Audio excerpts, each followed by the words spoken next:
Welcome to The Critique. Glad to be here. The material we received analyzes the severe Week 12 injuries for the Chiefs' Trey Smith, Chris Wallace, Noah Gray, and what that means for their Thanksgiving game against Dallas.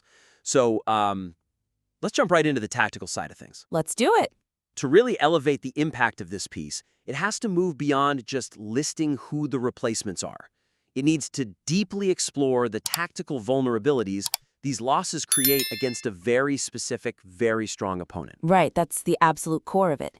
The writer does a good job identifying the key losses. Smith, Roland Wallace, Gray, and they name the guys coming in. Mike Caliendo at guard, Trent McDuffie probably moving inside. But the analysis itself feels a bit thin. It is, it's polite, but it's toothless. We get a line like, Caliendo did a nice job. And, what does that actually tell us from a strategic standpoint? Nothing. It's checking a box. What we need to see is the functional drop-off. The analysis has to connect the starter being gone to a specific threat that the Cowboys pose. Exactly. Because this audience, they already know who is playing in. They want to know how the Cowboys are going to exploit the new guy. So what's the suggestion here? How do we get more specific? My suggestion is to immediately, right away, link that personnel change to a known strength of the Cowboys. So let's take Trey Smith going out. Okay. He's not just a body. He's the emotional anchor of that interior line.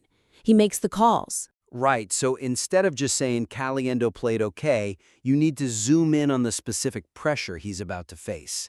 For example, what is Caliendo's presence do to the protection scheme against a guy like Osa Odigizua? Yes. Now we're talking matchups. Smith's absence, it just immediately compromises the integrity of their zone split protections. That stuff relies on, lightning-fast communication between the center and the guard. Communication that a backup just doesn't have the reps for? Not even close. If Caliendo is a split-second slow passing off a stunt or identifying who to pick up on a blitz, well, Odigizua is going to be living in the backfield. So it's a timing and communication issue. It is, but I think it goes even deeper. The vulnerability isn't just about one specific block.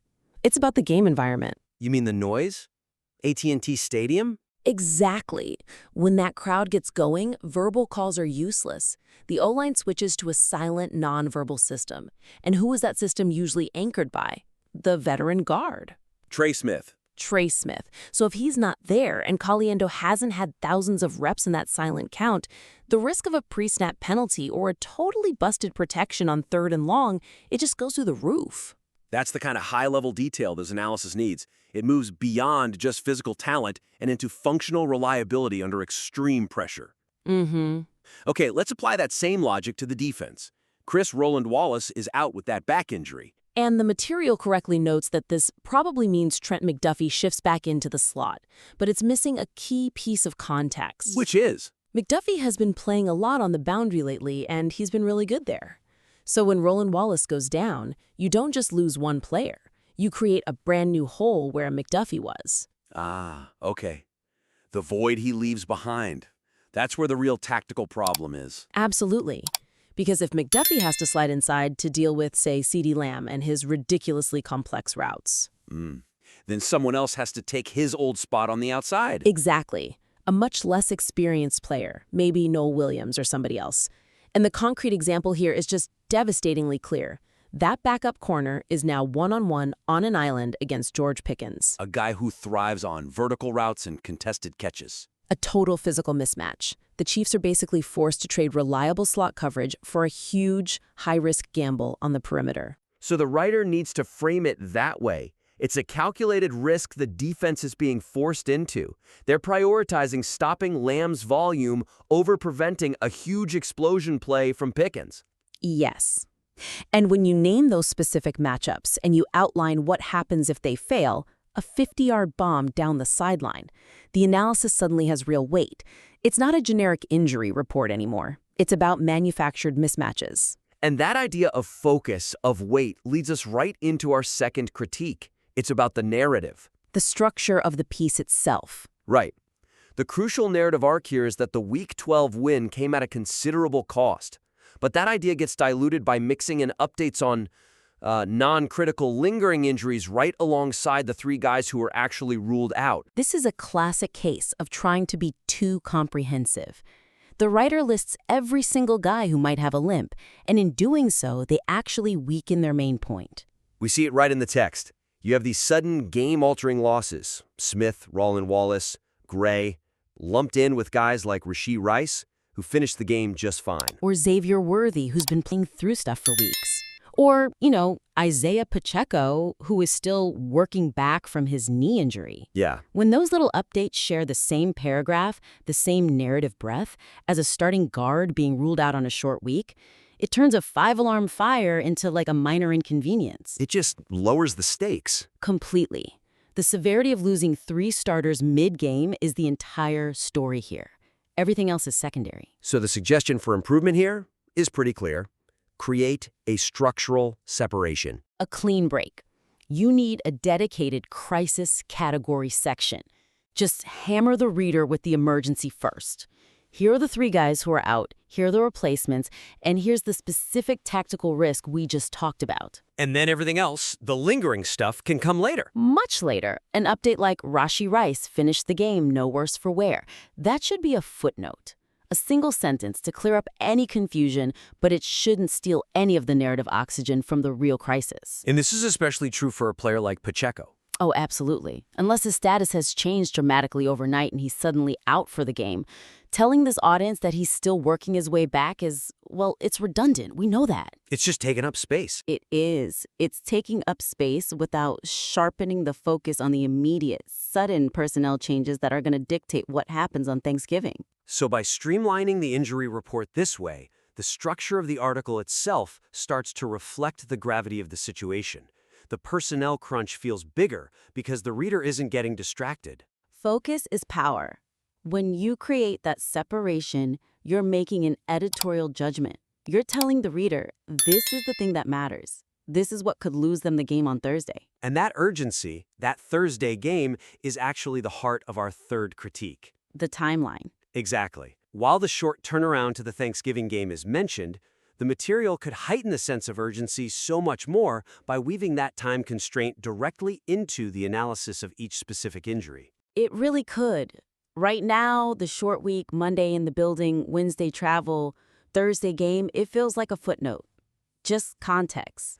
It's not being used as a narrative driver. No. The weakness is that the piece doesn't fully exploit how that crunch timeline makes everything exponentially harder. Recovery, practice, integrating new players, all of it. So the writer needs to, in a way, weaponize the clock.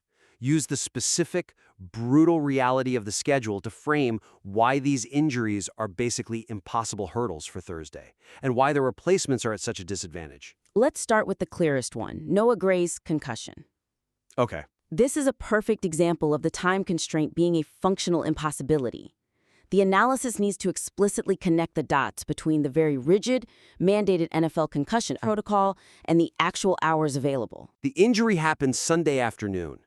There's just no physical way for him to pass through all the required steps, rest, light cardio, moderate exertion, and so on, before a Thursday kickoff. Right. It's not perhaps a stretch, as the article says. It's math. The math of the recovery days makes his participation impossible. It doesn't matter how good he feels. That's a much stronger, more definitive statement. It is. But there's another angle here the piece misses. The tactical cost of his absence. Gray is their most dynamic receiving tight end. When he's out, the Chiefs' favorite heavy personnel sets, 12 and 13 personnel, they become way less dangerous. It gives the Cowboys' defensive coordinator a huge advantage. That's a great point. Without Gray's threat up the seam, their play-action game gets simpler, more predictable. The Cowboys don't have to worry as much about defending the middle of the field on passing downs. It basically turns a medical issue into a clear, predictable offensive tendency for Dallas to exploit. Okay, now let's apply that same time crunch logic back to Trey Smith. We talked about the communication breakdown. But the short week makes the replacement problem 1,000 times worse. For an offensive lineman, getting a new guy integrated isn't about learning the plays in a book. It's all muscle memory, synchronized movement. Which means the limited practice schedule, 2 actual practices, it's just not enough time for Mike Caliendo to really gel with the guys next to him. Not even remotely enough. The kinds of complex blocking schemes and adjustments you need against a front like Dallas's, that takes hundreds of full-speed reps to get right. On a short week, you get a couple walkthroughs and 2 rushed practices. The lack of that shared high-speed repetition almost guarantees a breakdown. It guarantees it. It's a problem Caliendo wouldn't have if he had a full week to prepare. The short week is the catalyst. And lastly, Roland Wallace's back injury. This feels like the most physically direct impact of the schedule. It is. A nagging lower back injury is uniquely terrible for travel and a compressed schedule. The concrete example has to stress that. You have no time for proper physical therapy. And then you have to sit on a plane for hours on Wednesday. And then sleep in a hotel bed that's not your own.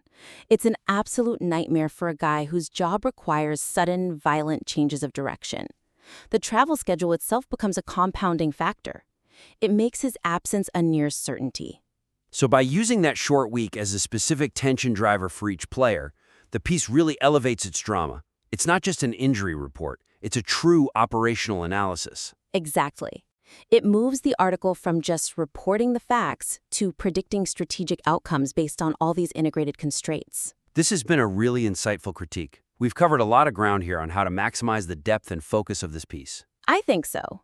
The raw material is strong, it just needs that next layer of analysis. So, to summarize the 3 main actionable critiques for the listener. First, deepen the analysis of the tactical vulnerabilities. Don't just name the replacement, name the specific opponent who will exploit them, like Adizua or Pickens, and detail the strategic failure, like the silent count or boundary isolation.